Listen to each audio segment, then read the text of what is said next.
Hello students, இப்போ நம்ம class 11 mathematicsல second chapter basic algebraல exercise 2.8ல question number 1, 2, 3 பார்க்கலாம்.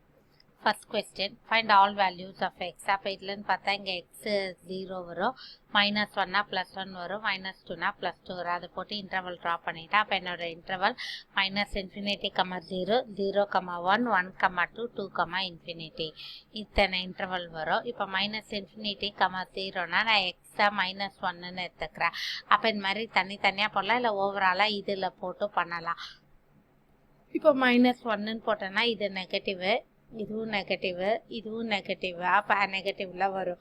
மற்றபடி ஆல்டர்னேட்டிவாக தான் வரும் ஆன்சர். இப்போ இங்கே சைன் எப்படி இருக்குது? 0 விட கிரேட்டர்.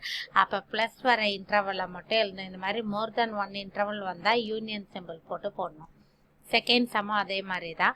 இப்போ 2x வந்து 3x 3/2ன்னு வரும். இங்கே 2 இங்கே 4ன்னு வந்துச்சு. ஸோ இன்டர்வல்ஸை ஸ்ப்ளிட் பண்ணி வேல்யூ போட்டால் எனக்கு வந்து இங்கே 0 விட லெஸ்ஸர். அப்போ நெகட்டிவ் வர இன்டர்வல்ஸை மட்டும்தான் நான் ஆன்சராக போடுவேன். நெக்ஸ்ட், இப்போ இதில் மேலே பண்ணால் +2 -2 வரும். கீழே இருக்கிறத ஃபேக்டரைஸ் பண்ணால் -3 and 5ன்னு வரும். ஸோ அதனால் இதை இப்படி மாற்றி போட்டிருக்காங்க. ஸோ பாசிபிள் இன்டர்வல் எல்லாமே போட்டாச்சு. சைனும் நம்ம ஃபைண்ட் அவுட் பண்ணிட்டோம். 0 விட லெஸ் தேன் கொடுத்துருக்காங்க. அப்போ மைனஸ் வர இன்டர்வலில் தான் நம்ம ஆன்சராக போடுவோம். அதே போல் இங்கே ஈக்குவல் டு இருக்கு. அப்போ இப்போ -3க்கு நான் ஈக்குவல் சைன் போட போகிறேன்னா ஒரு இடத்துல தான் போடணும். ஓகேவா? இப்போ எனக்கு இங்கே ஈக்குவல் சைன் வந்து மேலே +2 and -2க்கு மட்டும்தான் வருது. அப்போ -2க்கு ஒரு ஓப்பன் ப்ராக்கெட் போடுவேன். இங்கே போட்டனால இங்கே வந்து க்ளோஸ்டு ப்ராக்கெட் போட்டனால இங்கே ஓப்பன் ப்ராக்கெட்டு. அத்தை இங்கே 2க்கு க்ளோஸ்டு ப்ராக்கெட் கொடுத்தனால இங்கே ஓப்பன் ப்ராக்கெட். இதை யூனியன்னு போட்டு போடுறோம்.